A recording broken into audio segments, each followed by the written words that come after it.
نحمده ونصلي ونسلم على رسوله الكريم اما بعد فاعوذ بالله من الشيطان الرجيم بسم الله الرحمن الرحيم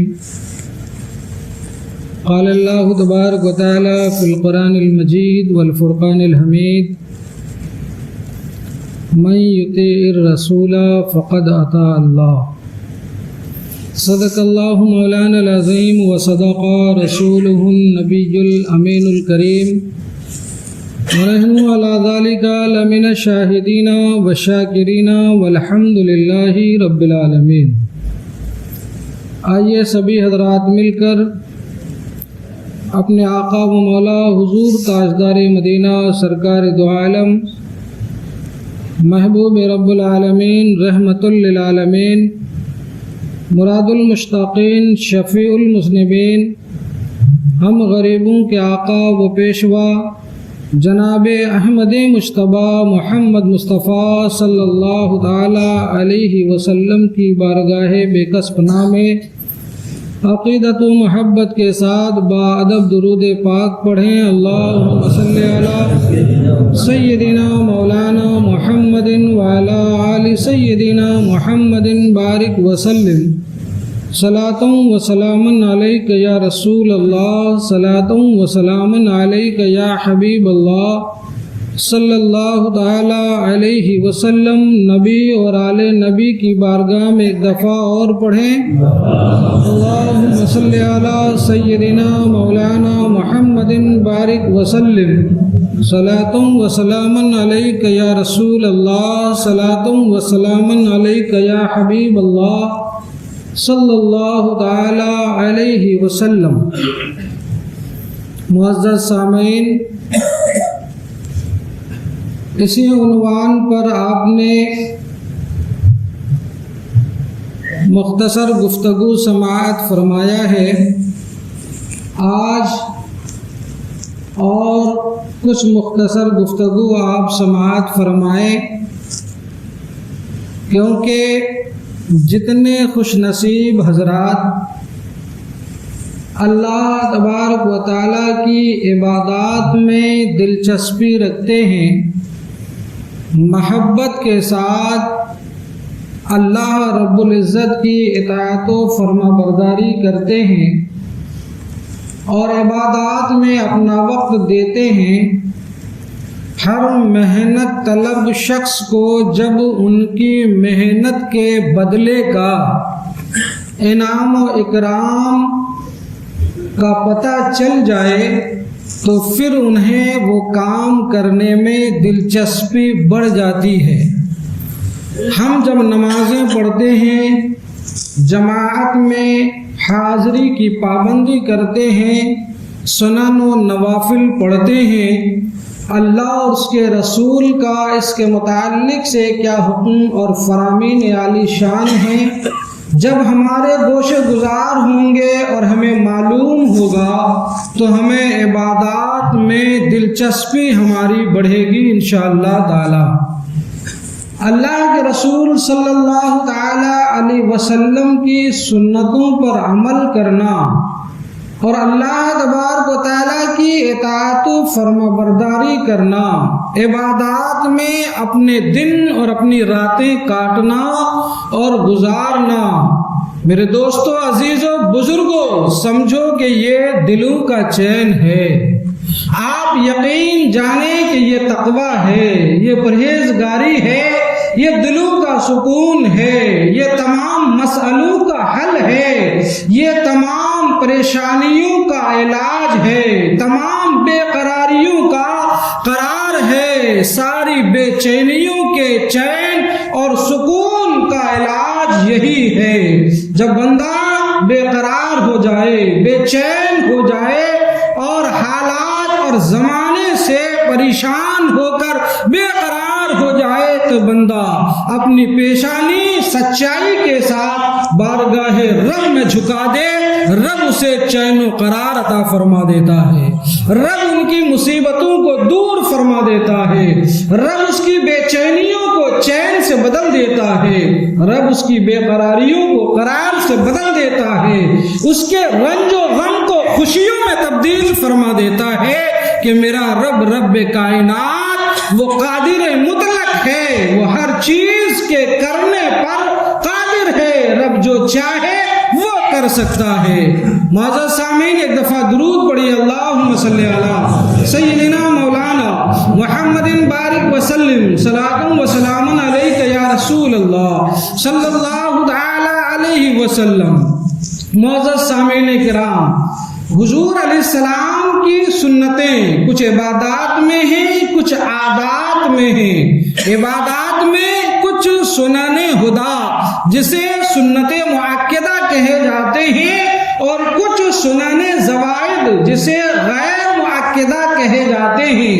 اور جب فقہا نوافل کا ذکر کرتے تو اس میں مؤکدہ اور غیر مؤکدہ سبھی آ جاتے ہیں۔ سب سے پہلے آپ یہ غور کر لیں کہ سنتوں کی اہمیت کا اندازہ آپ اس سے لگا لیں کہ حضور علیہ الصلاۃ والتسلیم فرائض و واجبات کے علاوہ ان سنتوں کو بڑے اہتمام کے ساتھ ادا فرمایا کرتے تھے۔ حضور جس باتوں کا اہتمام فرمائیں اسے اہتمام کے ساتھ ہم غلاموں کو بھی ادا کرنے کی ضرورت ہے۔ یہی سچی محبت اور یہی سچی عقیدت اور یہی جو ہے رسول اللہ صلی اللہ تعالی علیہ وسلم کی صحیح معنوں میں اتباع و پیروی ہے۔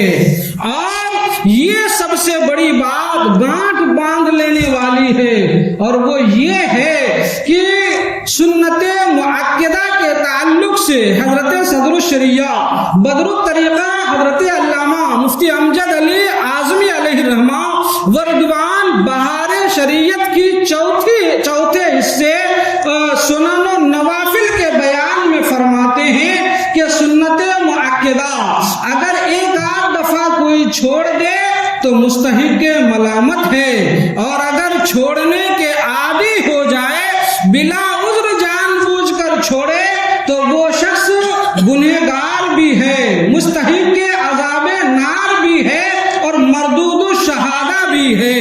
اللہ اکبر۔ اور آپ ایک حدیث نقل فرماتے ہیں، میں تو کہتا ہوں کہ یہ حدیث آپ اپنے دل و دماغ میں پتھر کی لکیر کی طرح جگہ دے دیں اور پوری زندگی یاد رکھیں۔ ہمارا اور آپ کا جینا، ہماری زندگی اور ہماری حیات اور ہمارے جینے کا مقصد رضائے مولا اور محبت مصطفیٰ ہے۔ ہم جیتے ہیں تو رسول اللہ کے لیے، اور ہم مرتے ہیں تو ہمارا مرنا بھی رسول اللہ کے لیے ہو۔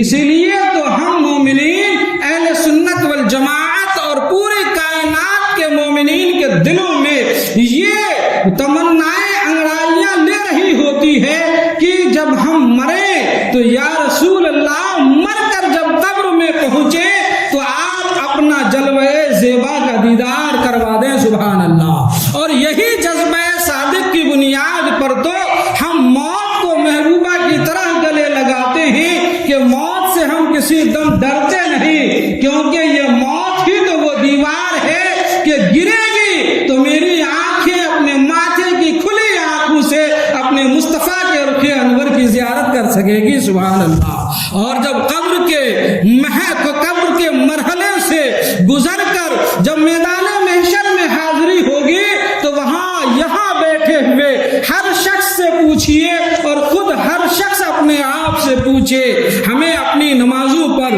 اپنی عبادتوں پر اور اپنے کارنامے پر کسی طریقے کا کوئی فخر و غرور اور یقین ہو یا نہ ہو، اور فخر نہیں ہے، بھروسہ نہیں، لیکن اگر ہمیں بھروسہ ہے تو شفاعت مصطفیٰ پر بھروسہ ہے، حضور کی شفاعت پر بھروسہ ہے کہ اگر ہماری نجات ہوگی، ہماری مغفرت ہوگی، ہماری جو ہے ہمیں جو کامیابی ملے گی اس کی ضامن جو ہے شفاعت مصطفیٰ صلی اللہ تعالی علیہ وسلم ہے۔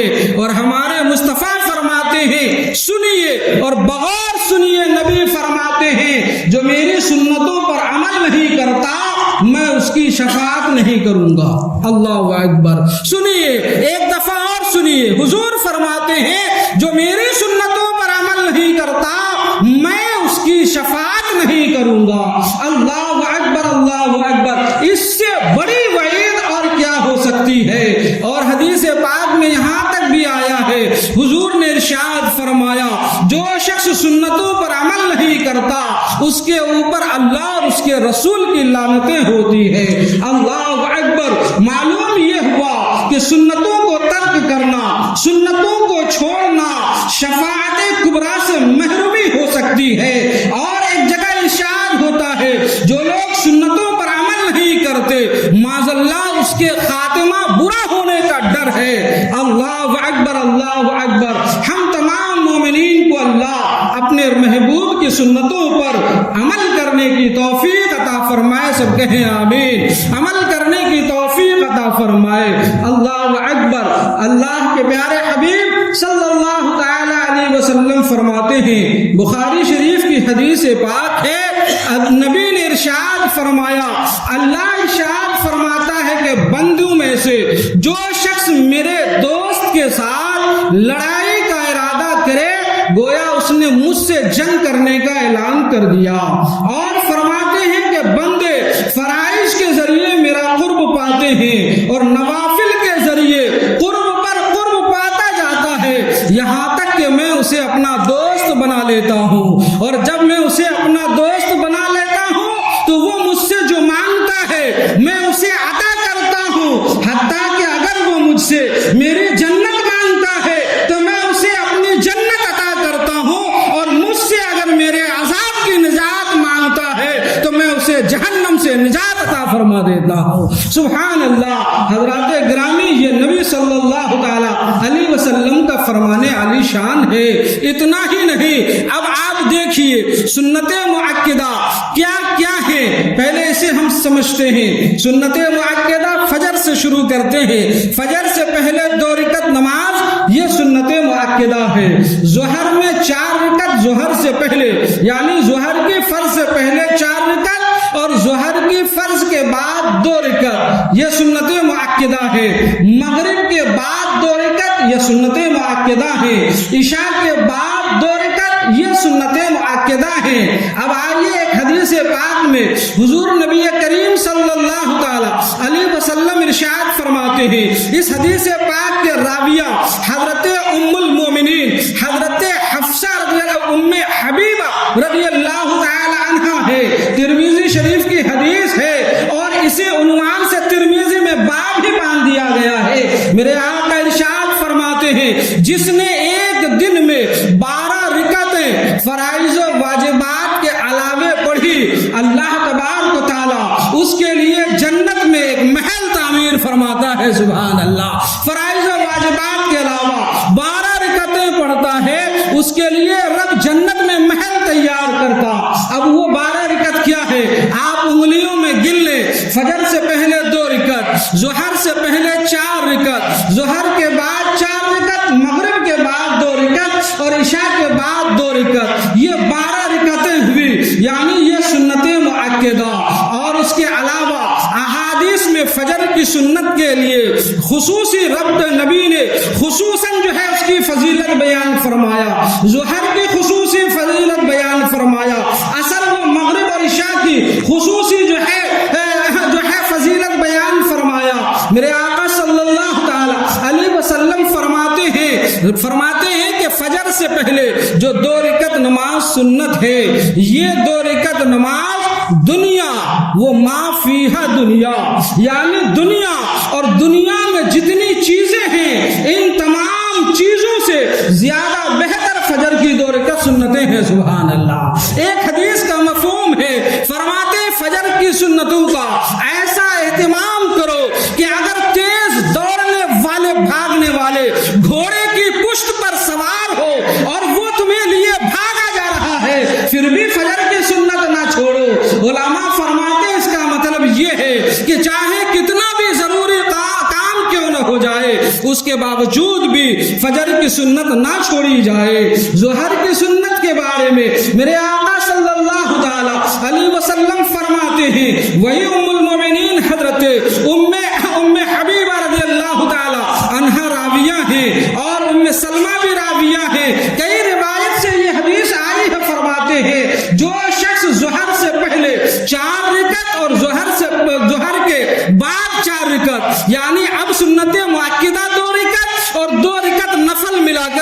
حدیث پاک میں ہے، حضور فرماتے ہیں ظہر سے پہلے 4 رکعت، ظہر کے بعد 4 رکعت، جو شخص اس کی محافظت کرے گا یعنی ہمیشہ پڑھے گا، اللہ تبارک و تعالی اس بندے کے جسم کو جہنم کی آگ پر حرام فرما دیتا ہے۔ سبحان اللہ، جہنم کی آگ پر حرام فرما دیتا ہے۔ کمال تو دیکھو، فضیلتیں تو دیکھو، اس کی عظمتیں تو دیکھو، اس کی شان و رفعت تو دیکھو مسلمانوں، کتنے معمولی محنت کا کام ہے لیکن درجات اور ثواب کتنا زیادہ مل رہا ہے۔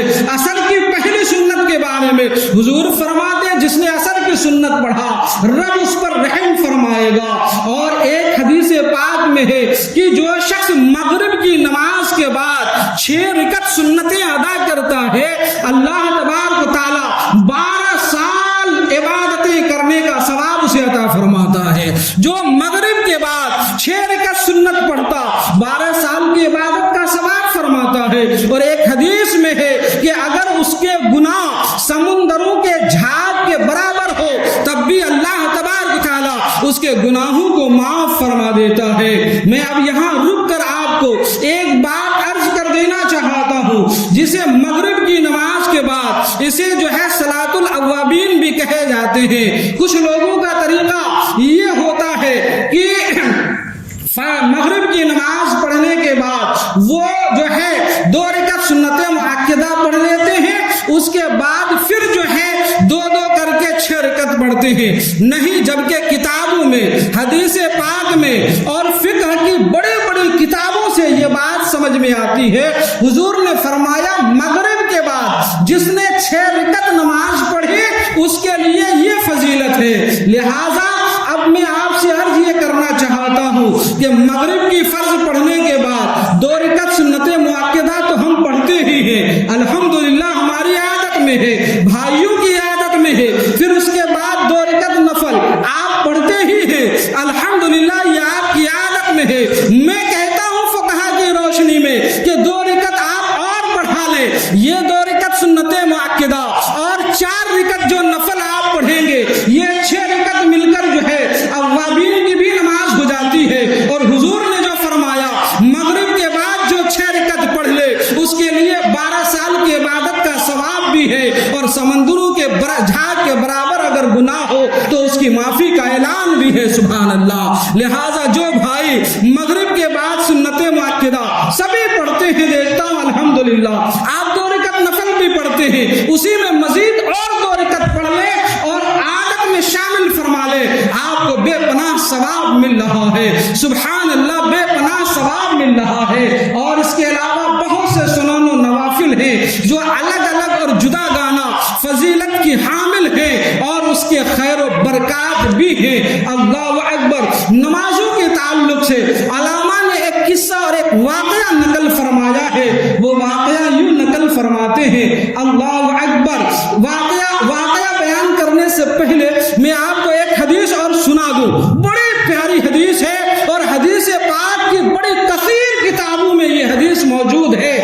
مجمع الزوائد میں حدیث موجود ہے، یہ مسند امام احمد ابن حنبل میں موجود ہے اور دیگر کتابوں میں۔ کتابوں کو ترجمہ دیں، حدیث سنیں۔ حضرت ابو ہریرہ رضی اللہ تعالیٰ عنہ اس حدیث پاک کے راوی ہیں۔ ذرا آپ نمازوں کی برکات اور خیرت اور فضیلتوں کو دیکھیں۔ حضرت ابو ہریرہ فرماتے ہیں کہ ایک انصاری صحابی تھے، وہ انصاری صحابی باہر کہیں گئے ہوئے تھے، باہر سے گھر واپس لوٹے تو گھر آ کر بیوی سے کہا محترمہ بھوک بہت لگی ہے، گھر آج کچھ کھانے کو ہے؟ بیوی نے جو ہے گھر کھانے کو کچھ ہے؟ بیوی نے کہا ابھی تو کھانے کے لیے کچھ نہیں ہے، لیکن اللہ کی ذات سے امید ہے کہ رب کھانے کا کوئی انتظام فرما دے گا۔ کہ یہ نا سبحان اللہ، یہ یقین ہمارا بھی ہونا چاہیے، آپ کا بھی ہونا چاہیے۔ ثم الحمدللہ، ہمارا ایمان مضبوط ہو۔ تو بیوی نے کہا کہ انشاءاللہ جو ہے انتظام ہو جائے گا۔